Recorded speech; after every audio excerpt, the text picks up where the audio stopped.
Эх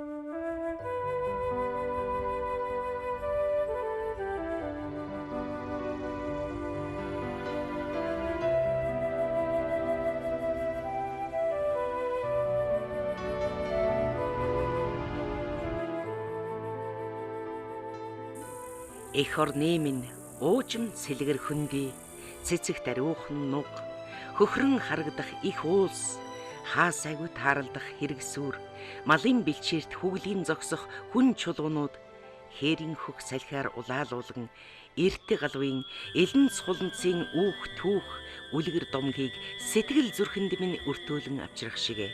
Монголын эртний овг аймагуудын түүхийн бичээс их хаадтай холбоотой олон дурсгалыг хэвлийдээ нууцлан хадгалсан ариун дагшин өлгийн нутаг бол хэрлэн, онон, туулын их сав, хэнти ханы их уулс билээ.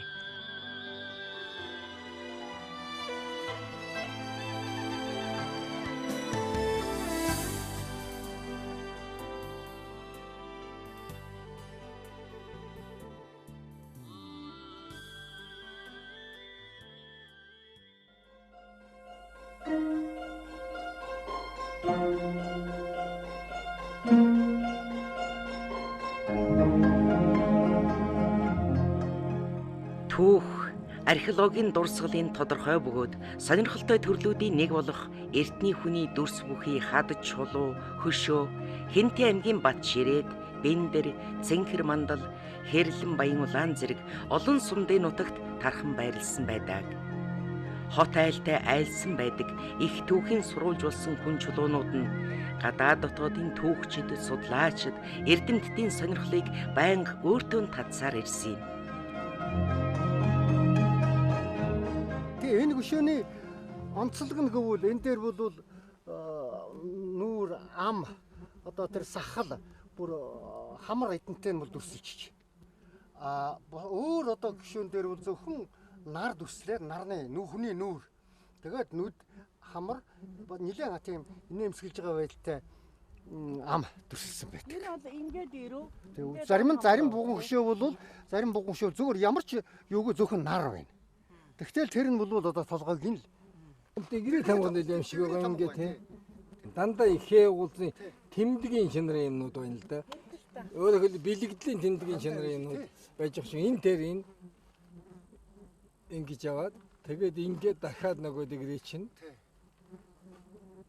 тэгээд энэ тал руугаа явсан байна ан чинь ингээд энэ лиг орж ирсэн байна ингээд яг эндээсээ ингэж давж орж ирээд энэ доороосоо ч ингээд давсан байна нэр нөрөөгд энэ үргэлж жилээ цаанаасаа юу юм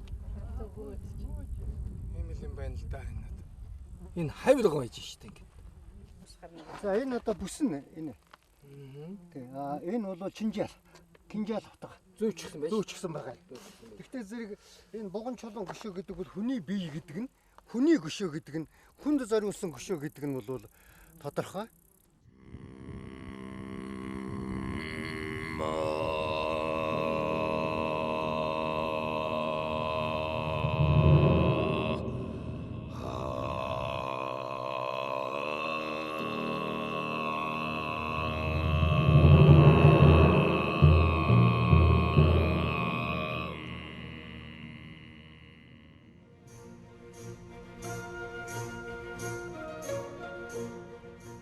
Хөдөөгийн Перлээ эрдэмтний Монгол төмний гарлыг тамгаар хайж судлах нь гэсэн түүхийн үнэт номонд Аршаан хадна одоогийн Хэнти аймгийн Бат Ширээд сумын нутаг дэлхийн газар зүйн 110 дугаар уртраг 48 дугаар өргөрөгт оршино. Хад цохио, ханан хад, үхэр чулуунуудын их баг, өргөн нарийн толион дээгүр олон зуун тамгыг чулууг нь ухаж сийлж үлдээсэн байдгийг. Үүнийг нутгийн ардууд адууны мөр морин туурай гэлцсээр иржээ гэсэн байна. За энэ Аршаан хадны одоо энэ тамхтай хад гэж одоо алдартай анхан одоо Перлэгой нээж тэгээд Монгол угсаатныг тамгаар мөшөхгүй нүлүү гэсэн иймэрхүү ном бичиж тэгээд энэ бүх тамгануудыг олон газрын тамгануудтай харгуулж судалсан ийм тийм сонин ном бичсэн байдаг. Монгол угсаатны бүх тамга энд бий. Монгол овгуудын тамга. Ухаан одоо хасч байна, одоо 100 зайч байна. Сарч байна. Одоо тэгэл энд бол одоо ер нь байхгүй тамга байхгүй дээ. Одоо энд бол ухаандаа загсан тамга байж байна л да. Одоо ч гэсэн чи загсан тамга яг л энэгээр байж идэг шүү дээ. Тэгэхээр ингээд загсан тамга. Тий. Манай одоо монголчуудын одоо овгийнхэн цуглж альва нэг наадмын одоо холдгор хуныг тахихтаа ч юм уу. Одоо нэг тамга одоо өөрийнхөө тэр тамгыг сийлээд явдаг байсан гэсэн л одоо тийм таамаг л дэвшүүлж байгаа юм. Энэ одоо ширээтэй дорм. Тий. Одоо дорм тамга гэдэг нэрээр л байж байгаа тий. Одоо дардаг одоо мага тэр нэрээр л байж байна. Тэгэхээр энэ тамга ер нь хуучрдаг бай малтагдаагүй байгаа юм. Тэгэхээр одоо ингээд үлдээчихсэн учраас малтагдаагүй байгаа мó зүгээр одоо ер нь малтдаг юм одоо энэ тамгач бүгд одоо байж л байгаа шүү дээ. Яахрахгүй одоо энэ Монголын одоо уугуул нутаг суугуул газар нь л одоо энэ мөн яахрахгүй одоо Монгол тамгнууд баталгаана одоо энэ. Монголчуудын одоо овгийнхны сүлд юм уу да. Тэр нь одоо явсаар байгаад манай одоо адууны гуйн дээр л үлдэжээ.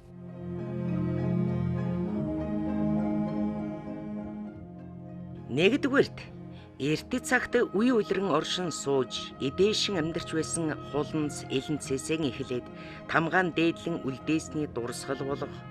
Хоёрдугаарт олон овг аймагуудын хорилдойг энд хийдэг байсан бөгөөд ямар аймаг оролцсныг сэргээж мэдэх гэрч тэмдэг болгон сийлж үлдээсэн. Гуравдугаарт малчин овг аймагуд тентхийн бэлчээр усаан эдлэлцдэг эрх мэдлэн батлах овгийн тамгуудаа сийлсэн байж болох таамаглалыг эрдэмтэн хөдөөгийн тэрлээ дэвшүүлсэн нь тун зөв гаргалах гэдгийг эрдэмтэд хүлээн зөвшөөрдөг.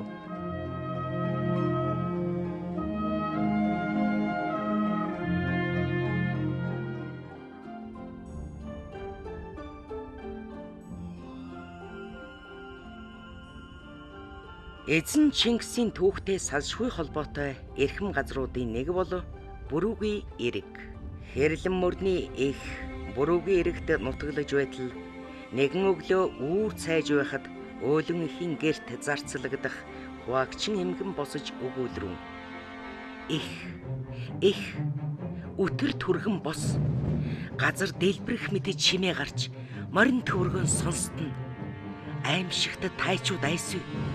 Их даруй бос гэлээ. Бүгд сэрж хөдлөв. Бүртүжинд морь дутав. Гээгчлэн нууц товчон өгүүлсэн байдаг.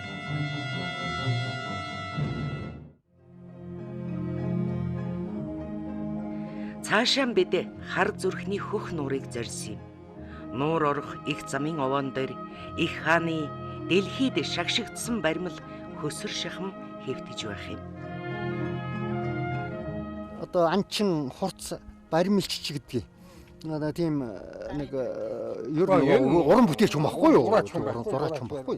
Том зураач. Тэр л хийсэн. Тэгээд өнөө 90-ад онд одоо яг монголчууд чинь нэг үнцнийхээ юмыг нэг овоо дээдэлдэг Чингис хаан гэж ярьж болдог үед хар зүрхний өхөн урт одоо анх бүх хамаг Монголын хаан болсон гэж одоо энэ газарт нь одоо энэ хөөгөлийг авцар зутгамлыг авцар тавьсан байхгүй юу. Тэгээ энэ одоо энэ дээд талынх нь юм уу бас эвдэрсэн байна. 3 цоврал юм. Энд ч одоо залуу үеийнхэн Чингис. Настай Чингис нь одоо бурхан халдуунаа ороод ир. Америкчууд яг энэгээр яваад National Geographic-ийн Монголоос нэлээд олон Чингисийн зураг авч очиж л дээ. Тэгээ очиод үзсэн чинь одоо тэднүүд чинь ямар манайх шиг тий судлаа шүү дээ. Тэгсэн чинь бүх Чингис хятад нүдтэй. Ганцхан энэ Монгол нүдтэй байсан гэж. Тэгээд National Geographic-ийн сэтгүүлийн одоо хавцан дээр тавьсан. Тэгээд эн чинь дэлхийд даяар тараад одоо гадаадд ер нь Европ, Америкт гарч байгаа Чингисийн тухайн номны хамгийн хавцан дээр л байж идэг болсон байхгүй. Энэ тэгэхээр одоо бүр дэлхийд үнэлэгдсэн Чингис том болоо. Өхөн тийм л юм байна. Энд л өвчж байгаа юм байна тийм ээ.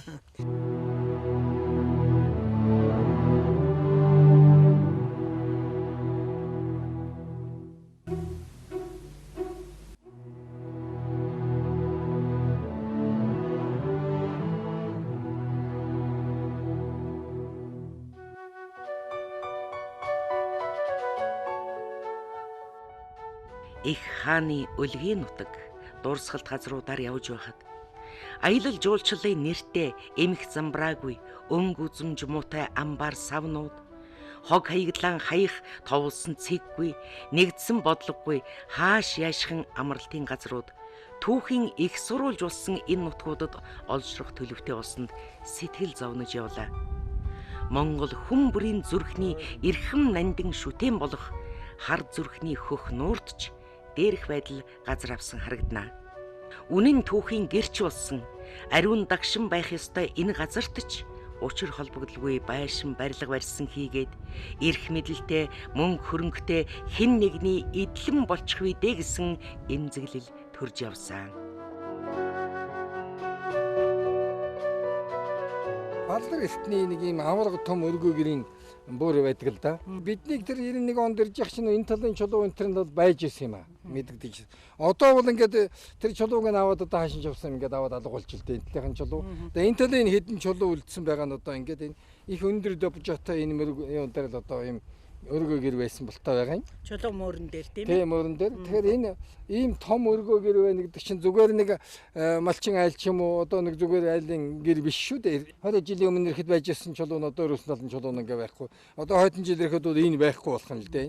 Тэгэхээр энэ ингээд энэ чулуу байхгүй болчиход юу ч мэддэхгүй л болчихоо шүү дээ. Тэгэхээр энэ өргөө гэрийн буурыг л одоо хамгаалмаар л санагдаад байна. Энэ бол яахрахгүй л одоо хаан Чингисийг хамаг Монголын хаанд өргөмжилсэн сонгосон тэр гэрийн буур мөл гэж одоо хэлэхээс байхгүй. Тэмүжин нар тэндээс нүүж сэнгүр горхины хар зүрхний хөхнүрт очиж буув. Алтан, хучир, сача бихи бүгдээр зөвлөлдөн Тэмүжинд өгүүлрүүн. Чамайг хаан болгоё. Тэмүжин чамайг хаан болгоод бид олон дайнд оройлон явж онцгой огтыг олзолж ордон сайхан гэрийг авч олны хаан Тэмүжинд өгье. Хаан Тэмүжин чиний хатуу зарилгийг хайхрахгүй бас хатан имээс хагцуулан салгаж хамаг юмыг хамран авч харт толгойг минь хайж одогтун хэмээн хэлж ийхүү ам алдаж Тэмүжинийг Чингис хаан гэж нэрийдэн хаан болгов. Ийм л бүхэл бүтэн баримтын гэрч болох Монголд цустай, Монголон гэсэн сэтгэлтэй хүн бүрийн зүрхэнд дээдлэгдэх нутаг бол хар зүрхний хөх нуур юм.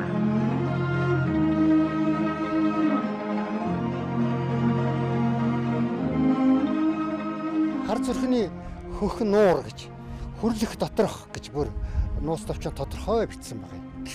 Тэгтээ зэрэг энэ нэр 13 дугаар зуунаас хойш одоо хууч урд нь гिचэн хэдэн мянган жилээ тэгд нэрлэгдэжсэнийг бид мэдэхгүй шүү дээ. Ямар ч байсан 13 дугаар зуунд нуус товчон тэмдэглэгдсэнээс хойш өнөөдрийг хүртэл энэ нэрээ хадгалсаар л байна. Тэгтээ зэрэг монголчууд ер нь бас зарим газруудын нэрийг нуус товчонд байдаг газруудын нэрийг нэлээд өөрчилсөн юмнууд биш үү? Тэгтэл бурхан халдун энэ хар зүрхний хөх нуур хоёрын нэрийг л өөрчлөөгүй л байна. Тэгтээ зэрэг ямар хуу монголчуудын сэтгэл зүрхэнд хоногшиж үлдсэн, шингэж үлдсэн энэ дархан газар вэ, ариун дагшин газар вэ гэдэг нь үнэс тодорхой. Хар зүрхний хөх нуур чинь Чингис хааны хувь заяатай 3 том хэрэг явдлаар холбоотой. Нэгдүгээрт нөгөө тайчууд байрч ирээд Тэмүжин гिचэн хөөгд одоо Тэмүжин чин зугтагаад тэргүүн өндөрт бөглөө штэ. Тэгээд дараагаар нь гараад сүүлд нь тайчууд барьж явсан. Барьж яваад нөгөө дөнгөлж байж байгаа. Тэгээд сорхон шар энтер суллаад ингээ явуулдаг штэ. Ингээ суллаж яваад ээж нөгөө дүүнэртэйгээ уулзаад энд ирж зугтааж одоо дараагаар нь энд ирж нутгалж нуугдаж энд нутгалсан. Ингээд Чингис хааны хувь заяатай намтартай бол ингээд энэ нэг юм болдог. Нэгсэжмээр. Хоёрдугаарт Чингис хаан Тэмүжин чи сүүлд гэрлэлээ штэ бүр татныг одоо сүүлд авчирсан. Авчирхдаа яг энд одоо хөрөлөхэд энд авчирч одоо зотон ээж нь хөргөж ирсэн. Дээссэн чинь хэрлэнгийн хөвөн дээр ирж чад одоо буцаад явсан. Тэр үе чинь нөгөө Амга хааны гэрээсээр эцэг нь охиноо хүргэж өгч болохгүй гэсэн гэрээстэй. Ягаад доктор Амбага хаан ч охиноо хүргэж өгж ягаад хорлуулад амиалдсан шүү дээ. Тийм учраас тэр гэрээсээ эсвэр дээсэцэн хэрлэнгийн хувийн дээр буцсан зотон ээж одоо хүргэж ирсэн. Энд гэрэлсэн одоо бүл татныг авч гэрэлсэн. Одоо ийм 2 дахь хувь заяанд. 3 дахь нь одоо 1189 онд Хамаг-Монголын хаан болоо Тэмүүжин чинь нэг алтан хучир сачвихинтер санал гаргаад тэгээд хаанаар сонгогдоод Тэмүүжин тэгээд Чингис хаан гэдэг хаан хэрэгмийн алдрыг одоо энд хүртээсэн. Ийм 3 Чингис хааны 3 том хэрэг явдлаар одоо энэ хөхнөөлтэй холбоотой л доо.